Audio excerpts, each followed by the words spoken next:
It was 1993, and I went back to Asda very briefly. But having previously worked there as a manager, I found myself working under a new manager who I used to be his boss, and I just couldn't get on with that. So I didn't stay there very long, and I ended up leaving again. Anyway, after PSST, at the time I announced that was it. I wasn't doing anymore, but I missed it. I missed it completely. I missed the nights out, and I just missed making music, and I decided I was going to try something else, and I got hold of a guy called Steve Robbins, local guy, a bit of a whiz on the keyboards, and I asked him if he could program some backing tracks for us, a couple of old PSST songs, Scared, Birth, and I think Unwanted Male was the other one we did.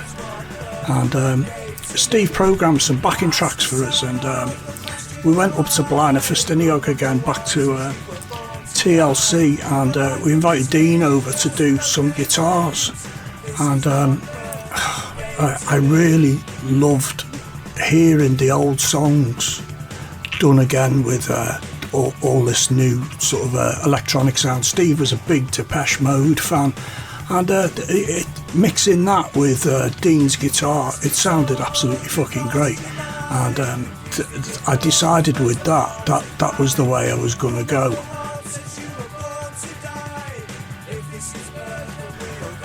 Anyway, I was on my own at this point, and you know, I had songs and stuff to use, and there was a guy called Carl Mortimer who he'd done an audition for PSST a couple of years previous, and he didn't get in. He just he's not a very confident fella at all, but he had a great look.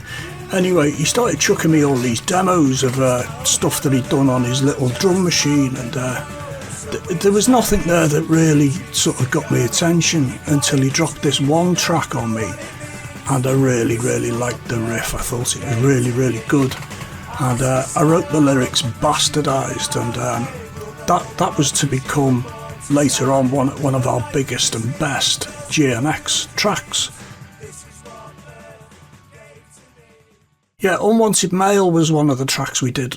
We had a cracking day out when we went up to Blaenau for the day, and we decided to film a video for it, and I had this daft pink Sig Sputnik wig on at the time because I was trying to grow my hair, but it was too short and I didn't think I looked cool enough to be in a video, so I wore this daft wig in it. We're giving ourselves an interim name of KKKK. Crazy Coloured Killer Cookies. Absolutely stupid name, and we only used it for the one release that we did. Anyway, we went up to Blaenau, and we had a mad day. Rob Armstrong, Mr. Smallfee, and his wife Jules came up, and we spent a whole day filming all around Blaenau, in the studio, in the quarry, and we came out with this really mad video.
He's just a man.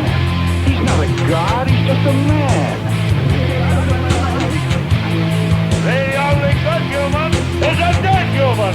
Just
in tune.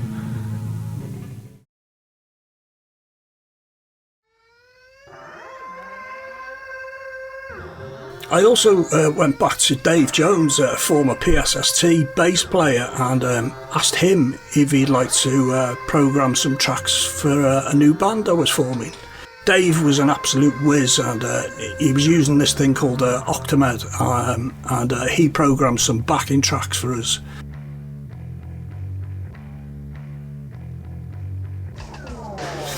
Now, the name GMX Stuns, I didn't choose it, and I can't say really that I ever liked it, to be honest. I preferred it when people called us the Stuns crew. I quite like that, or we just got called GMX.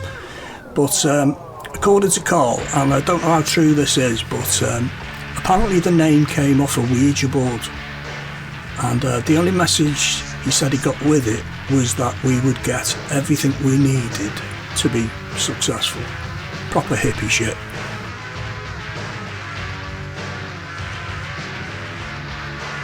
We didn't have a name at the time, and I remember you telling me a story.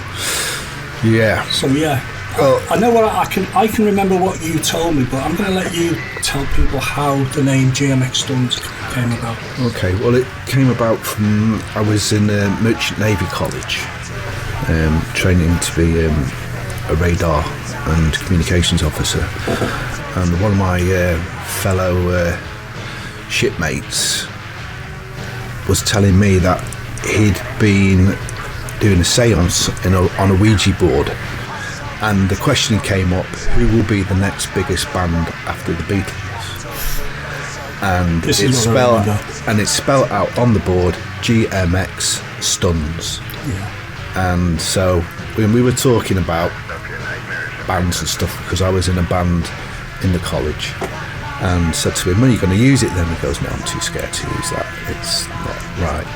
A couple of years further down the line, when I'd completely lost the plot, and I was desperately trying to figure out some meaning to our name to try and make sense of what was going on around us, and all I could ever work out that G was 7 in the alphabet, which I considered lucky, M was 13, unlucky, and X is unknown. Crazy shit. Stuns means to daze or stupefy. Completely summed us up all together, and like I say, I was, I'd lost the plot by then, and I was trying to work out what was going on and what was happening to us and what our name meant and what the fuck was all this Ouija board business, because there was some pretty dark shit happening to us later on. Too many fucking drugs.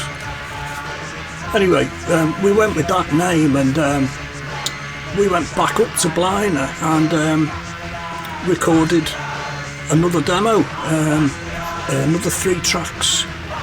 We recorded Scared. Dave did a version of that, and what I liked about Dave's version was Dave was using samples, and he was putting RoboCop beats, landing on the beats and stuff like that, and voice samples, sci-fi stuff, and again with the PSST riffs, it sounded fucking great.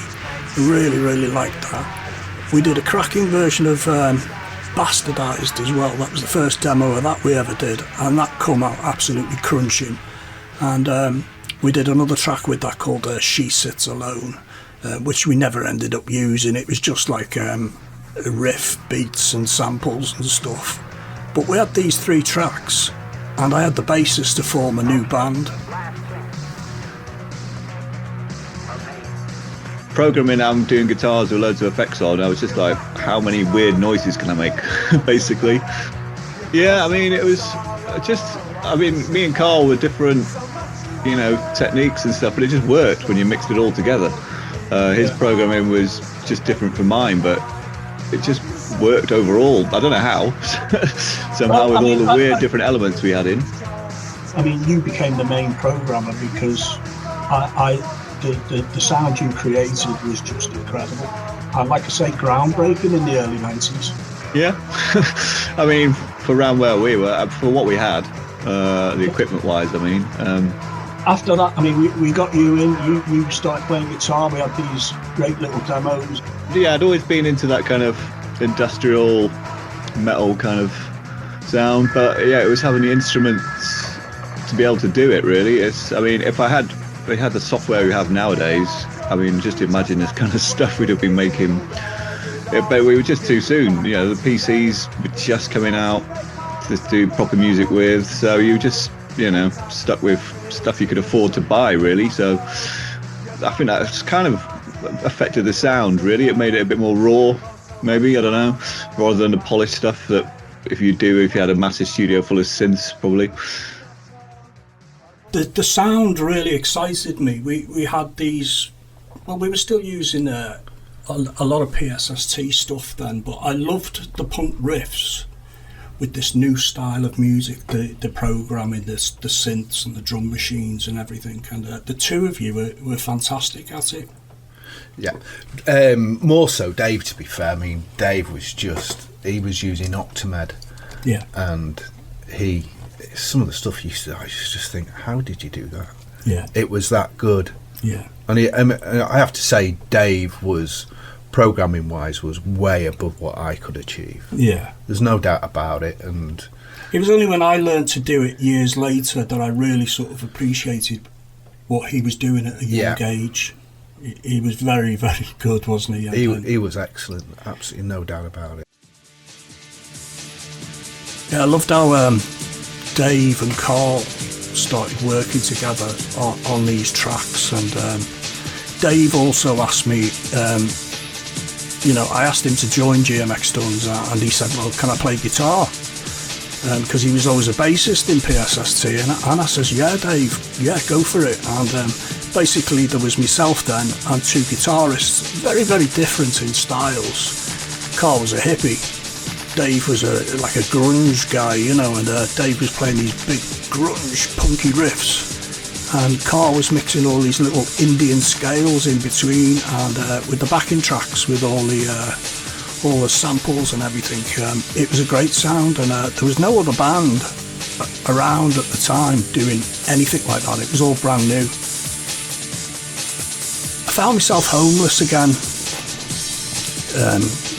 Personal shit had happened, and I ended up going to there was a place in Rill called Trotters, fucking pink all the way through it, and the guy he didn't own it, the guy running it was a guy called Steve Peters, Mike Peters' brother, and he asked me if I'd start putting on some bands for him, put on some band nights, and I'd been putting on bands already in The Mermaid, and so I was quite used to doing that, and I said, yeah, I'll do that.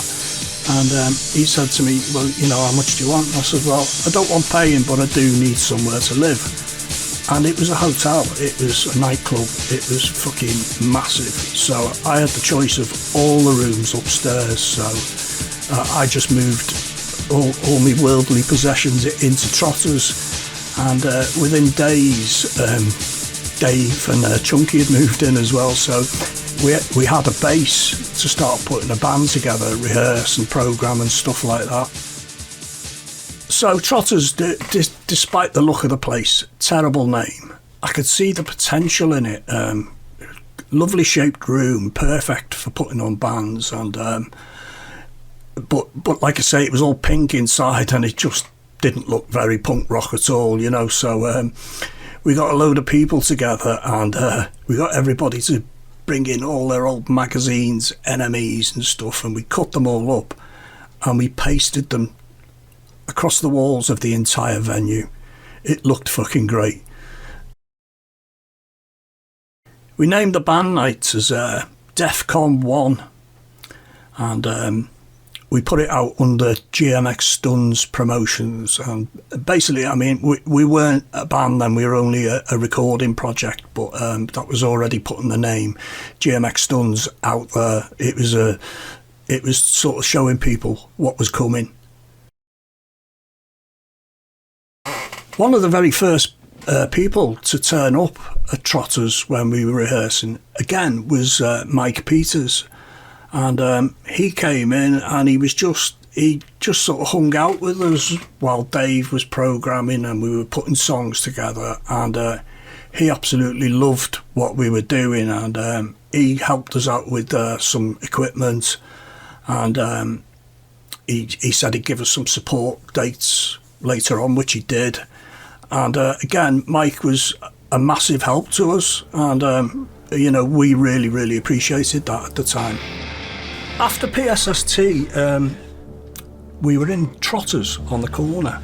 Oh yeah, that little place on the corner, and I remember you turned up. Trotters, echo name for a place, isn't it? Yeah, that's not one you want on the tour poster, no, is it? Do you remember it was all pink, wasn't it? Yeah. And we absolutely decorated the place with posters. Les Hughes went absolutely mad at us. But I remember you showing up one day at one of our rehearsals. Yeah. And we were really early stages of GMX Stuns, and you absolutely loved the sound. Oh yeah, exactly. That we were creating, and it wasn't just the sound; it was the whole vibe of you.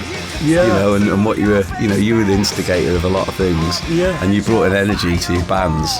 And it was, you know, it was dynamite. You know, you stepped in and you helped us with equipment and stuff, and you gave us the support at Bangor University. Yeah, I'm guessing over the years, I mean, I certainly what I've seen over the last 30 years, you help so many people. Well, we just came from an era where, you know, when we first met U2, for instance, we had two conflicting experiences. We toured with the Stray Cats in 1980, and we had to buy onto their tour. It wasn't there.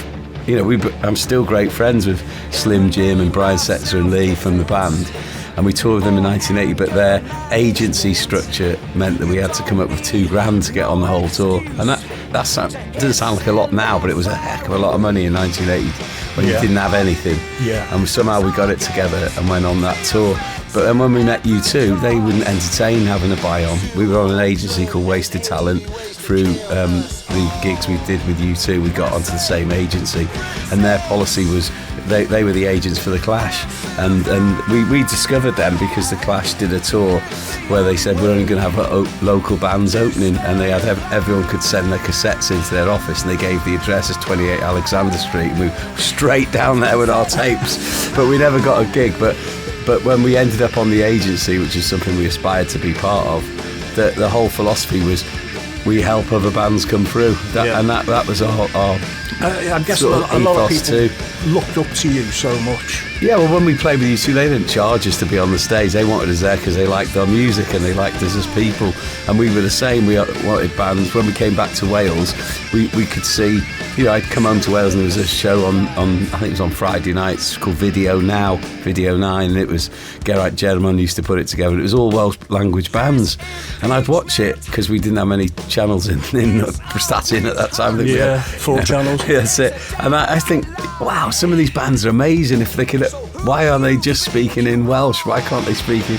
And then we used to have, we used to make sure when we played in Wales we had Welsh bands open for us, and so at that time it was generally Welsh language bands, because when we started in Real, we were it. There was a couple of covers bands and sort of hard rock bands, but no one was into punk or anything like us. And then we started the 1520 Club, me and John Socks, and we had punk. We had Big in Japan on there. We promoted bands. You know, we had all the local bands like the Cellophane Boys and the Fractures. The Marina. Yeah, and then we used to rehearse in the Marina. We put Discharge on in the Marina in our club called the Gallery, and unfortunately it was one of the trigger points of sending us to London, because we invest a lot in putting a club together, like you with the breeding ground. Like, we used to put bin bags everywhere, and I'd get the paint You spray. came up with the name for that place, the breeding ground. Yeah. But it was you know, that was it. It was you know, it was do it yourself or don't do it at all. Yeah. And no one's going to do it for you, and so we had to make it happen.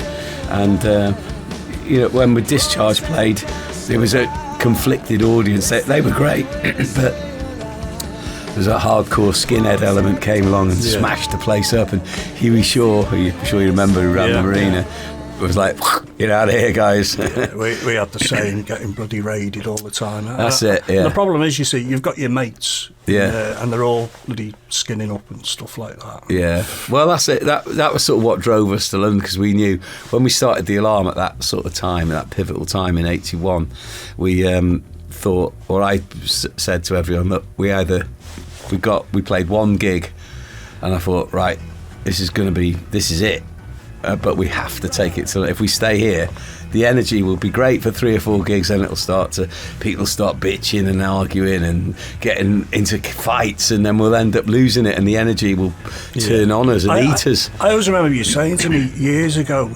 in Real, local people will just take the piss, basically. Yeah, because out of Real, you're a rock star. Yeah, well, that's it, because it's like, it goes back to the first moment of the conversation. When you come home, you're just a local guy. Yeah. So when you play in a band locally, people don't take you seriously, which is great in a way, because you want them to just be your normal friends. Ripped out. Of course you would, yeah. Because I'm not from round here. Yeah, exactly. And you had a look, and you went out on the edge, and you made things happen, and that can be intimidating as well. We were doing it. We were out. We were playing. I recognise that was film. I saw you. I thought, he's like me. Yeah. He's doing clubs. He's doing bands. He's doing fanzines. He's doing radio shows. I haven't got your money though, Mike.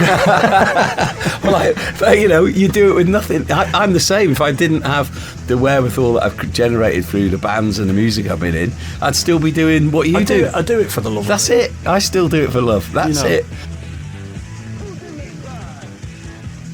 You know, I'm lucky that, you know, it was either our music has to. One time in 1980, we tried to kidnap a journalist in the NME offices, and it all went horribly wrong, and it became a very embarrassing. I'd love that publicity stunt. And there's a guy there called Roy Carr, and he pulled me to one side and said, "Mike, look, this is terrible what you're doing.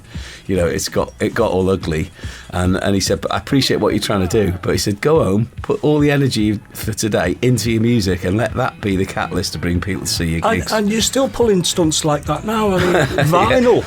I know, yeah. Oh, we had loads. Look, when we played at the Marquee in London, when we become the Alarm, the booker, there was a guy called Nigel. He'd seen us play as 17 with the Stray Cats and didn't like us at all. And then when we came back to London a year later as the Alarm, he knew we were 17, so he wouldn't book us. He said, "They're rubbish. They're not playing here."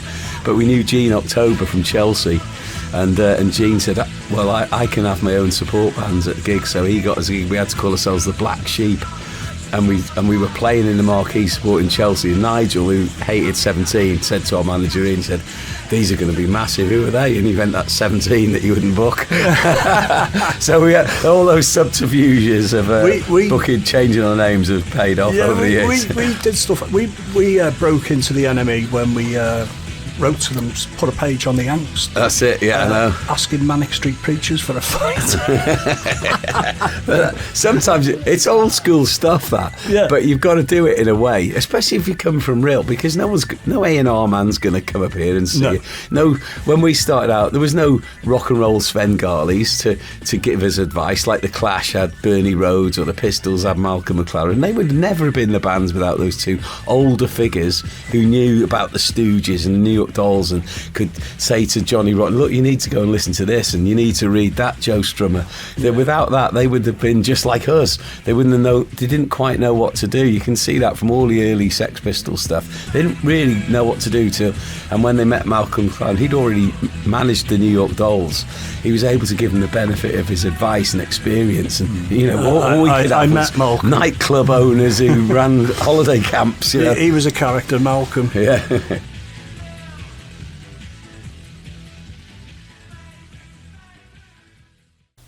So yeah, we were rehearsing in Trotters as myself, Dave, and just this. Everything was being played off a computer, and a 4-track, stuff like that. And Dave said to me, he says, "I know a really, really good bass player."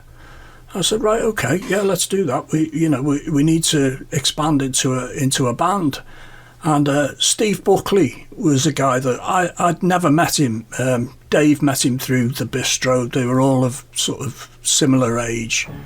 But Steve was a fantastic bass player, really, really good. And he looked absolutely stunning. He had this long, black, curly hair, really good-looking lad, and all the girls absolutely loved him. But he was so shy, he really, really was. But I knew having him in the band would give us something else again. So there was 4 of us then, and it started coming together.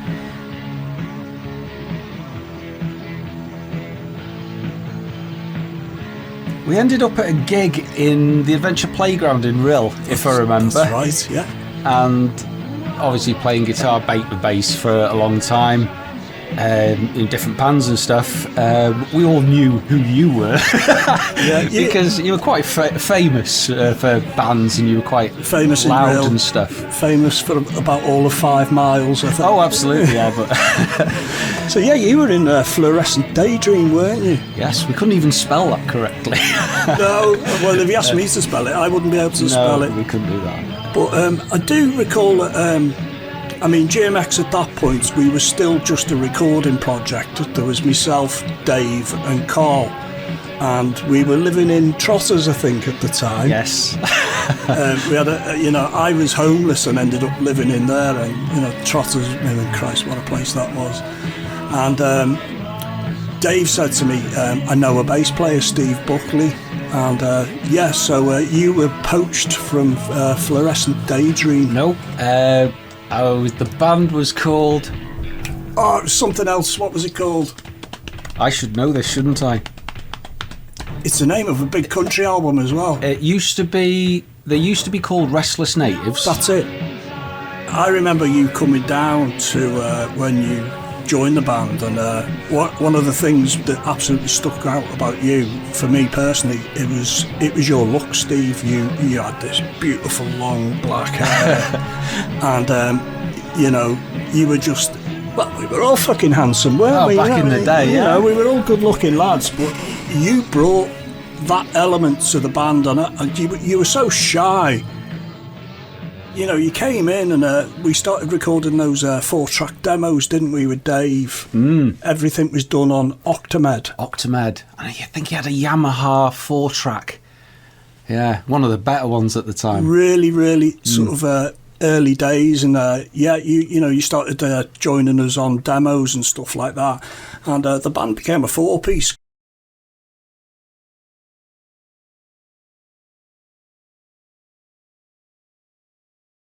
Our first proper gig was at Brunel's in Rill, big nightclub, bottom end of the prom. And we were supporting a Welsh language band called T. Gwydia. And I must admit, I had absolutely no idea who they were. I still don't know who they were, but apparently they were quite big in the Welsh language scene. But that was our official debut in early '93, and we did a great gig, and we got it on video, and we got a couple of the girls to paint themselves up and dance, and it was all very theatrical and just manic, as it always was in the PSST days. But it was, and we were still doing the PSST songs. And what I do remember as well is that in between tracks, Carl had all these whale noises going in between the tracks. Fucking hippie. But yeah, it was, just completely different. And like I say, 4-piece, done our first gig, and it was great. GMX Stuns was a band, and I was really, really excited about what we were doing.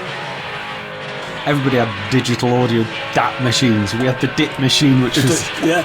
Well, that came later. I mean, that bloody machine wouldn't work unless it was upside down. And that's what I remember from Brunel's, some sort of weird, funky tape deck, with a big sticky out switches that, all in silver. Yeah. And it was just awful, wasn't it? But,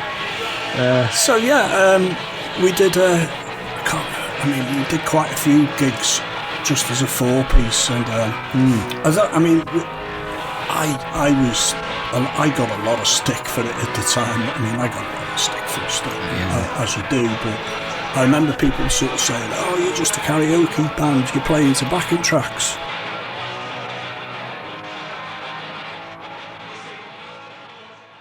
We were booked to do a gig at Swallow Falls in Betws-y-Coed. We'd never been there before, and it was a great gig. What a fucking place that was. Massive, tiny little stage in the corner. There was a band called Meringue who we got really friendly with later on, and they'd given us the gig. Now, this particular Friday night, don't forget, bands were playing at Trotters all the time. All I did was book the bands. I didn't own the place. I didn't work behind a bar. I didn't get paid any money.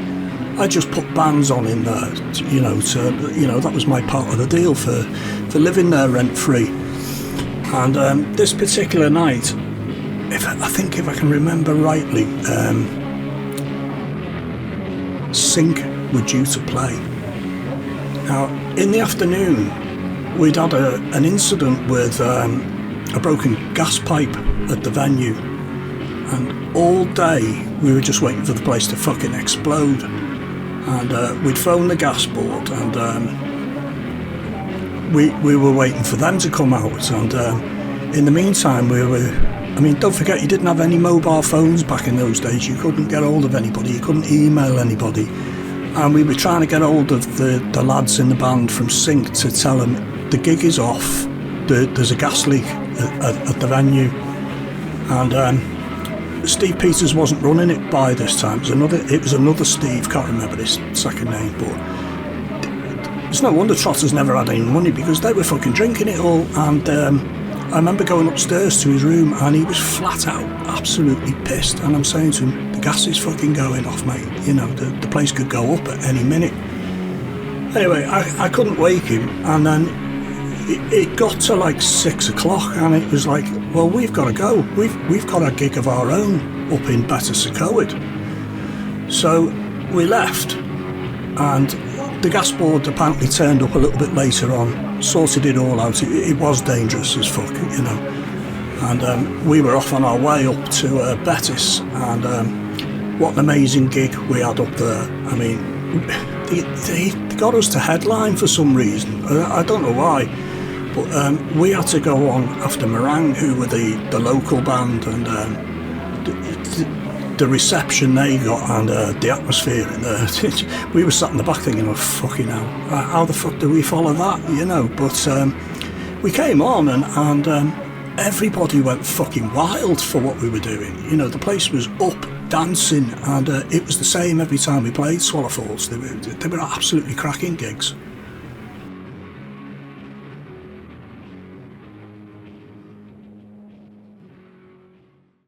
After we got back from Swallow Falls, we all headed up to the bistro, and gets up there, And the first person I get into altercation with was Cummy Pants, Alan from 4Q. Never had any grief with him before whatsoever.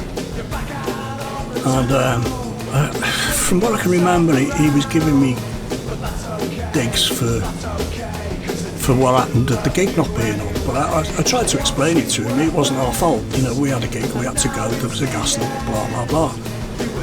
Anyway, I think it was me that escalated it and said, fucking get outside. Anyway, a pair of us gets up to go outside and have a scrap.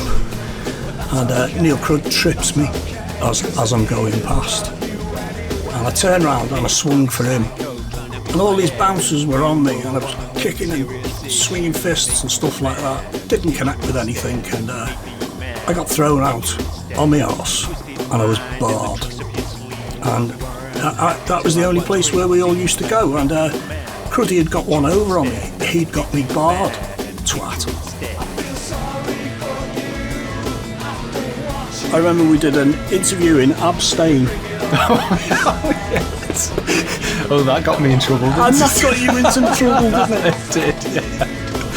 Oh, do you remember? What did you say, Steve? There was something, I remember the interview that I never done, that somebody done on my behalf.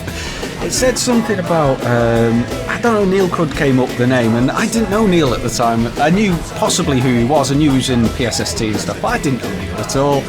And apparently the interview that I didn't actually do that I did do in that Abstain magazine, and it said something along the lines that it was a question to me, and my response to it was something about hard to resist Neil Crud's homosexual advances or something along those lines, which never happened, never got said, not by me anyway. No.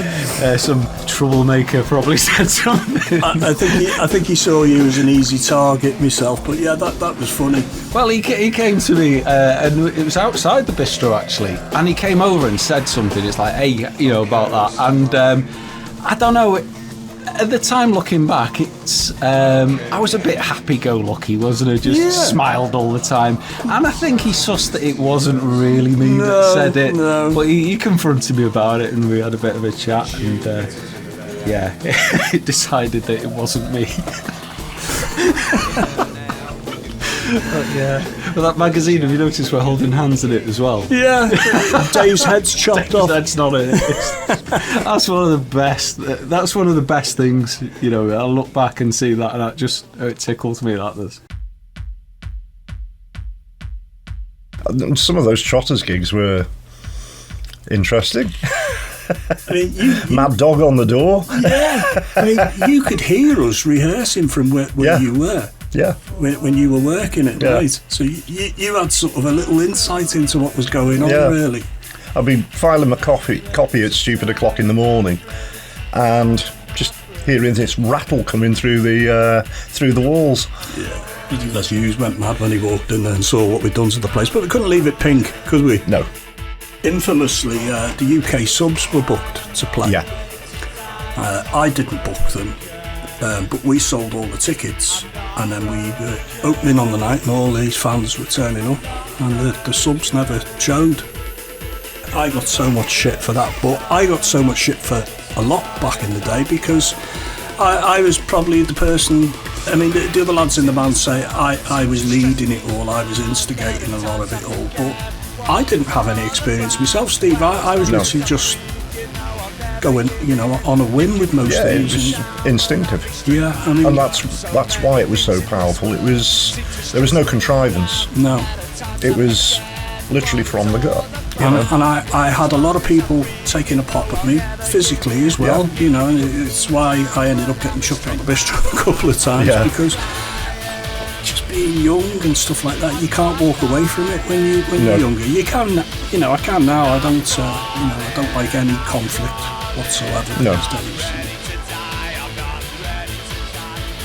You never actually lived anywhere, Dave. You lived the Trotters and the Squat most of the time, but you always went over for your tea.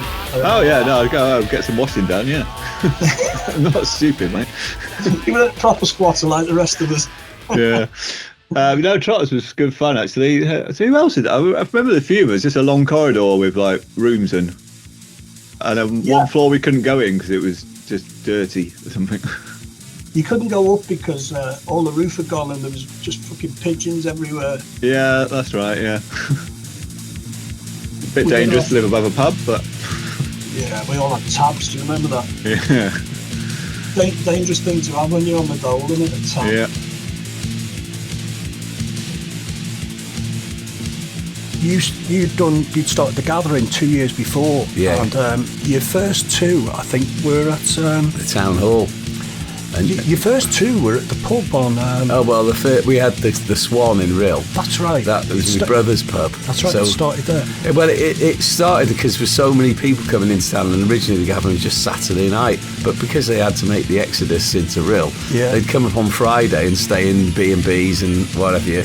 And so we put on a night at the Swan just to keep them happy. And your brother was at Trotters. Yeah. When I was living there. Yeah. And we got to host Gathering 3. Yeah. And it was an absolute shocker from our point of view. But to be fair, I mean, we were young lads on the dole. We were just putting the bands on. Yeah. And we had all your fans there all day, and they absolutely drunk the place dry. Yeah. They're like a beer, the Alarm fans, And definitely. Pauline behind the bar had to keep running over the off license. Get some more tins. and they cleared the off license out as well. So by the time good for business in town, anyway.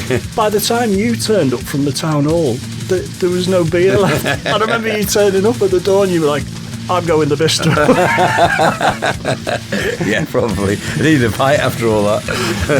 So yeah, we formed the Stuns after that, and of course, again, you know, you helped us out big time with the Stuns. Yeah.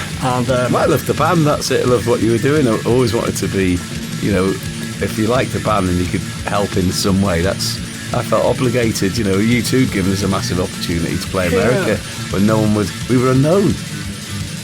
The owner came in and he turned around, he took one look at the place. It was a Tuesday, and I do remember that. And he said to me, I want you all out by Friday or I'm sending in the dogs. They were his words. And then he turned to me and he said, but not you, I've got a job for you.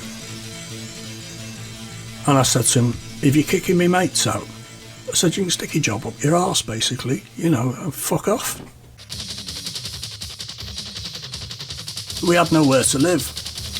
And then Pauline behind the bar says to me, there's a place, it's an old church hall with some flats in there. Just go in, the door's open, the electric's on. Oh, right, okay. I goes round there because I'm the only one really homeless. The others could go back to their parents or whatever. It was a shell, it was a wreck, but it was somewhere to live. And they also told me that somebody had died in there. They'd hung themselves off the fucking banister in the hall. And I remember the first couple of nights there, I was absolutely shitting it, walking around in there in the fucking dark on my own. And I couldn't wait for Dave and Chunky to move in, and straight away we put some locks on the doors, and we got ourselves a new base, and there was no rent, there was no electric to pay, so we all just sort of ended up in there. So yeah, Dave's mum kept feeding us, fucking hell. What a star she was. I mean, fucking hell, we were so skint, we had no money, and every time Dave went home for his tea, we'd sort of give him that look as if to say, "Can we come, Dave, we're hungry." And the only other meal we got is when we went round the corner to Gigi's Cafe, and we had a fry-up every gyro day, and you know, it was the only food that we got to eat. You know, all our money went on beer in the White Horse, the White Horse pub across the road. People called it a squat, and it got called the gaff. But to me, it was my home because I had nowhere else to live. I couldn't rush off back to my mum's to get some tea or whatever. I was living there in a fucking squat. Anyway, like I say, it was a great base for the band, and not long after, Steve and Dave between them sort of suggested, we know a drummer, we know a really good drummer, and he was a really good friend of Steve Buckley's, a guy called Steve Hughes, and I said, yeah, bring him in, because we'd done a couple of gigs by then, and but everybody was sort of taking the piss, sort of calling us a bit of a karaoke band. Yeah, but you haven't got a drummer. And I wanted a drummer to complete the band lineup. You know, I always felt that there was a gap behind us on stage, and having to rewind this fucking tape and stuff like that. And quite often the engineers just couldn't get the mix right, you know, and it was a really difficult balance to strike when you've got pre-recorded backing tracks plus a live band on the top. Anyway, came home one day to the squat, and goes into the band rehearsal room, and Steve Hughes is there with a pair of headphones on, bashing away to all of our tracks, and I thought, fucking hell, that looks good. Again, another really, really good looking lad, long hair, really good looking fella, and amazing drummer. And when I first saw him, he was bashing away, trying to keep up with everything. And I remember going up and said, Steve, don't try and follow what's on the tape. Find the gaps. I said, because and just play in between. I said, on stage you're going to have headphones on, and through the big speakers at the front, everybody's going to think you're fucking playing everything anyway, and you're going to look cool as fuck. And he did look cool as fuck. And that lineup, that 5-piece lineup, with no disrespect to anybody else who came later, but that 5-piece lineup we had was the GMX Stuns band. Steve Hughes on drums, Steve Buckley, tight as anything, and like I say, both great looking lads, and they were like pop kids. They were into Mega City 4 and stuff like that. And then you had Dave, like I say, grunge, Carl, hippie, and myself at the front, punk, all different personalities, but it worked, and it sounded fucking great. And we'd started to nail this the backing track issues, and it got really fucking tight, and it sounded fucking great. Wherever we went to play, I just knew it was going to be good.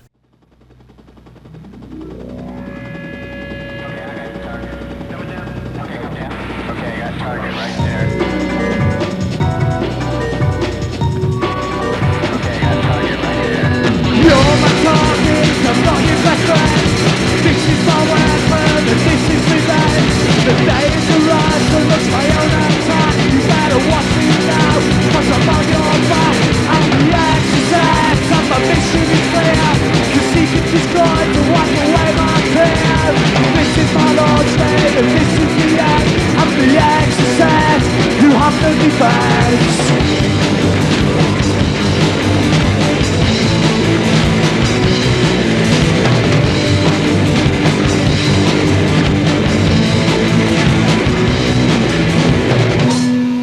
I'm the exercise, my time is locked in place. I'm not your best friend, and I'm on your case. I'm the exercise, which is pointing at you. This is my weapon to use against you. Just point me straight to make sure I don't miss. Got some tech to strike for a direct hit. I can strike at you now at any time. I'm coming for you to kiss your ass goodbye.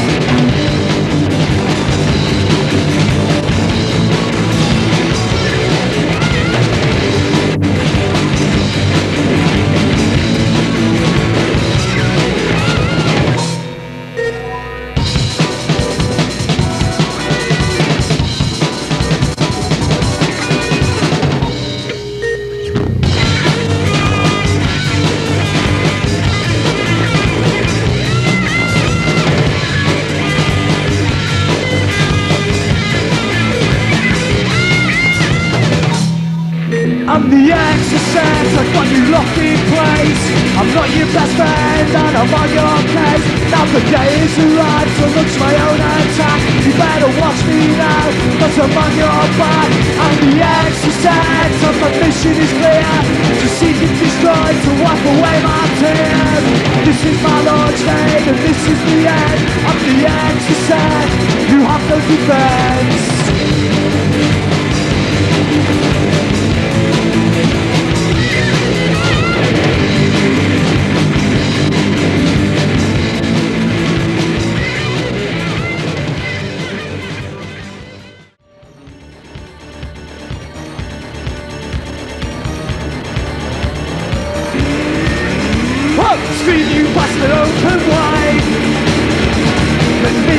watch your suicide. Hatred feels his deep despise. This time there'll be no compromise. No compromise. No compromise. No compromise. No compromise. Your flesh will scream, I'll watch you die. These eyes of mine are filled with fire. I'm in no mood to compromise. This will be your last goodbye. Your last goodbye. Your last goodbye. Your last goodbye. Your last goodbye.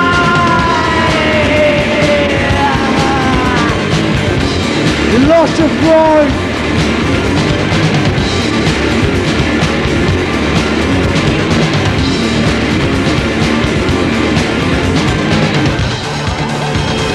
Scream, you bastard, feel my pain.